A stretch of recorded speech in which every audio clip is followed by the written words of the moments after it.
My parents gave me up for adoption when I was a kid because I was a boy. Now, 20 years later, they reached out to ask me for money. I'm 26 now. It all started when I was 7. I was the 4th child in the family. We weren't rich, but we weren't starving either. We lived in an old house my parents had inherited, which helped us stay financially afloat. My dad worked as a truck driver and only came home every 3 to 4 days, while my mom worked as a waitress. They already had 2 daughters when my mom got pregnant with me. I wasn't planned, and of course I didn't know any of this as a child. But as I grew older, I slowly started to understand the situation. Realizing that I had been unwanted was painful, to say the least. The doctor talked them out of an abortion because it could have caused serious health issues for my mom. But my parents wanted a girl. The reason was as petty as it was cruel. My mom wanted the 3rd child to wear the older sister's clothes, so she wouldn't have to buy new ones. My sisters were close in age, wore the same size, and loved sharing outfits. When I was born a boy, I ruined their plans. They were disappointed, furious, even. They made me wear girls' clothes and even sent me to school in my sister's old uniform. I was humiliated. The kids mocked me endlessly for wearing a girl's outfit and having long hair. Whenever I complained, my mom would just beat me. When I turned 26, out of nowhere, I got a friend request on Facebook. The name looked oddly familiar, but it took me a second to process. It was my biological mother. I hadn't heard from them in nearly 2 decades. No birthday cards, no letters, no apologies. Nothing. Just silence. And suddenly, there she was, sliding into my DMs with asterisk, "Hi, it's your mom. We'd really like to meet you." Asterisk. I stared at the screen for a long time, not sure what to even feel. Curiosity, anger, confusion. Eventually, I replied with a cautious, "Why now?" She didn't waste time pretending. She wrote about how they'd fallen on hard times, how things were so difficult with bills these days, and how they hoped we could reconnect as a family. Then, almost casually, she asked if we could meet in person. I agreed to a coffee, partly out of curiosity, partly because I wanted answers. The day of the meeting, I walked into the cafe and spotted them instantly. My mother looked almost exactly how I remembered her, only older and more tired. My father was sitting next to her, silent, avoiding my eyes. They smiled like we were some happy family reunited after a long trip. But I couldn't forget the truth. The people smiling at me across the table were the same people who gave me away because I wasn't the daughter they wanted. Sitting there across from my biological parents, I couldn't stop the memories from flooding back. All the times they made it painfully clear they didn't want me. Dressing me in my sister's old clothes. Sending me to school humiliated. Ignoring me. Hitting me whenever I cried or protested. I wasn't a child to them. I was a burden, a mistake they couldn't get rid of. And then I thought about the family that took me in. They were actually poorer than my biological parents had ever been, but they asterisk wanted me. Asterisk they couldn't have kids of their own, and when they adopted me, they treated me like a miracle. They worked insane hours, 14, sometimes 16 a day, just to keep food on the table and clothes on my back. By the time I was 10, I was already helping them at the register in their tiny shop. It wasn't easy, but I never minded because I saw how much effort they put in for me. They gave me what my real parents never did, love. They valued me. I grew deeply attached to them. To this day, I consider them my only real parents. They may not have had money, but they gave me more than my biological parents ever could. Growing up in that little shop taught me a lot. While other kids were out playing, I was learning how to count change, manage a cash register, and spot when a customer was trying to short us. By the time I was 12, I understood more about saving, budgeting, and earning than most adults I knew. I learned how to put a little aside, no matter how small the amount, because in our house every coin mattered. I actually loved it. I loved the feeling of being useful, of contributing. I dreamed of one day running the shop myself, maybe even expanding it into something bigger. Managing money came naturally to me. It was almost like a second language. But when I finished high school, my adoptive parents insisted I go to college. They wanted more for me than they ever had for themselves. They had worked themselves to the bone, and their greatest hope was that I wouldn't have to. At the time, I argued with them. I didn't want to leave the shop. I wanted to stay and build it up. But they were relentless. Asterisk, you're smart. Smarter than us. You deserve an education. Something better than long hours behind a counter. Asterisk, they said. So, even though my heart was tied to the shop, I respected their wishes. I went to university, carrying with me all the lessons I had learned as a kid, handling money, responsibility, and hard work. When I graduated college, my adoptive parents did something that left me speechless. They handed me an envelope filled with money. Savings they had quietly put aside over the years, meant for me to start my own life. It wasn't a fortune, but for them it was everything. They told me, asterisk, we don't want you chained to a counter like we were. We want you to build something bigger, something yours. Asterisk, I didn't rush into anything. I spent months researching, weighing my options, looking for the right place to invest. I had my degree in finance and accounting now, and I wanted to make sure I didn't waste the sacrifice they had made for me. Finally, I found it. A small business that was practically falling apart. The owners were drowning in losses, and the place was in shambles. Everyone thought I was crazy for even considering it. But I saw potential. I bought it, poured everything I had into renovations, reorganized the finances, and built it back from the ground up. It wasn't easy. Late nights, endless stress, and constant problem solving. But within a year, not only had I turned the business around, I had doubled the money my parents had given me. For the first time, I felt like I was truly proving them right. That all their sacrifices, all their sleepless nights had been worth it. A couple of years later, that one business had grown into a small chain. What started as a gamble with my parents' savings turned into multiple locations, each more successful than the last. I wasn't just surviving anymore, I was thriving. One of the first things I did with the profits was buy an apartment for the two people who had given me everything.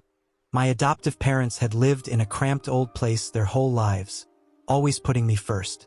Handing them the keys to a beautiful modern home was one of the proudest moments of my life. I told them, asterisk, this is yours. No more 16-hour days. You've done enough. Now it's time to rest. Asterisk. They cried, and for once, they let themselves feel what it was like to receive instead of give. My story started catching attention. Local papers ran articles about the kid who turned a failing shop into a thriving business empire. Some even called me a self-made success story. I didn't care about the spotlight. I only cared that I had honored the sacrifices of the people who raised me. But the attention had consequences, because that's how my biological parents found me. They hadn't reached out for decades, but suddenly, after the articles, they knew exactly who I was and what I had built. And that's when the messages began. The first message came from my biological mother. It started off sweet, almost rehearsed. Asterisk, family should always stick together. Blood is thicker than water. Asterisk. At first, I just stared at it, not even sure how to respond. After all these years, after everything they'd done, this was what they led with? No apology, no acknowledgement of the past. Just a generic line about family. A few days later, another message came. This time it was more direct. They had seen the articles. They knew about my chain of businesses. They told me how proud they were of me, as if they had anything to do with the person I'd become. And then the truth slipped through. They were struggling financially. They needed help. They wanted money. The tone shifted quickly from, "We've missed you," to asterisk, "You're successful now. And as your parents, we deserve your support." Asterisk. It was surreal. The same people who once dressed me in girls' clothes to humiliate me, who gave me up because I wasn't the child they wanted, were now trying to claim me as their son, only because my bank account was worth their attention. Before I agreed to meet my biological parents, I went to the only people whose opinion truly mattered, my real parents, the ones who had raised me. I told them about the messages, about how suddenly, after 20 years of silence, my birth parents wanted to reconnect. They listened quietly. My adoptive mom frowned. My dad shook his head. They didn't try to sway me one way or the other, but they were honest. "If you need closure, maybe meeting them once will give you that," my dad said. Asterisk, "But remember, they gave you up. We never did." Asterisk. After a long talk, we decided I wouldn't go alone. If I was going to face the people who had abandoned me, I wanted my real parents by my side. So, the three of us walked into that cafe together. My adoptive mom held her head high, my dad stayed calm and steady, and I sat between them, silently daring my biological parents to recognize who had truly raised me. When my birth mother and father saw me arrive with them, I could see the confusion on their faces instantly. They were expecting me to come alone, maybe vulnerable, maybe easy to manipulate. Instead, they were faced with the family that had actually stood by me all my life. The tension was thick, and I could tell this meeting wasn't going to be the heartfelt reunion my biological parents had imagined. We sat down at the table, the silence almost unbearable. My biological mother was the first to speak. Bio mom asterisk asterisk. You've done so well for yourself. We always knew you'd be successful. Asterisk. I almost laughed. My adoptive mom's hand tightened around mine under the table. Me asterisk asterisk, really? Because from where I stand, it looks like you wanted nothing to do with me. Asterisk. My biological father leaned in, lowering his voice as if he was about to reveal some great truth.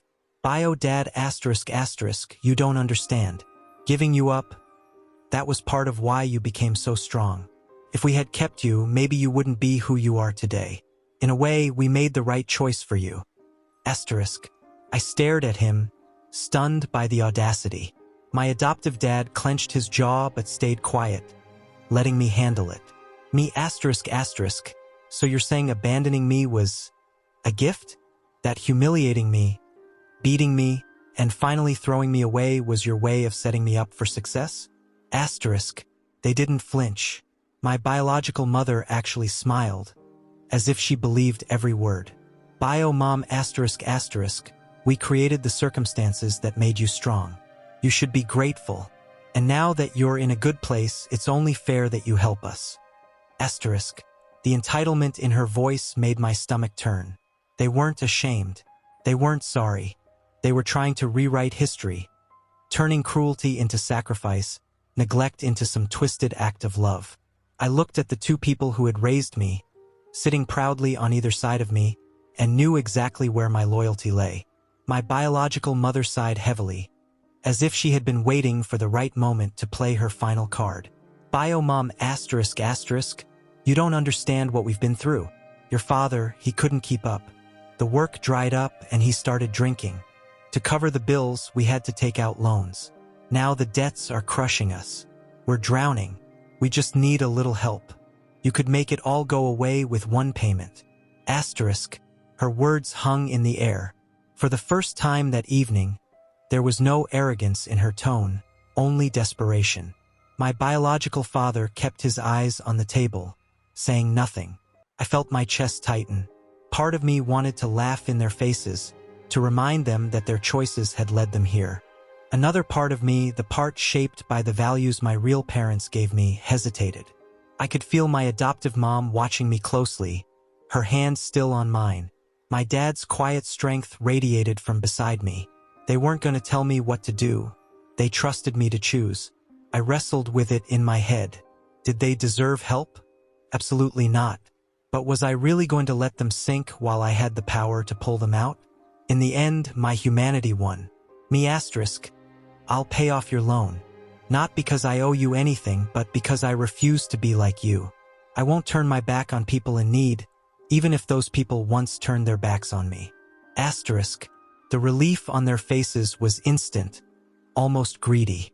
They thanked me clumsily, but I didn't need their thanks. I wasn't doing it for them. I was doing it to prove to myself that I had broken the cycle, that I had become more than what they made me.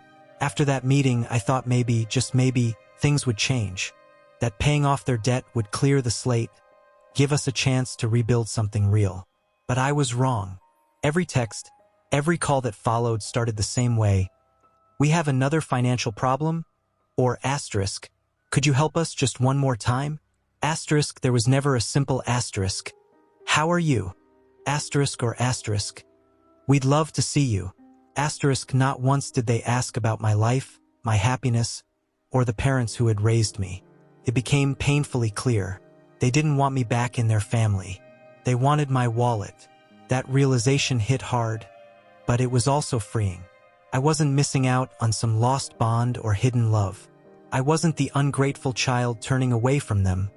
I was the adult recognizing the truth. Yes, I had been naive to think they wanted me for me. But in the end, my life turned out stronger because of it.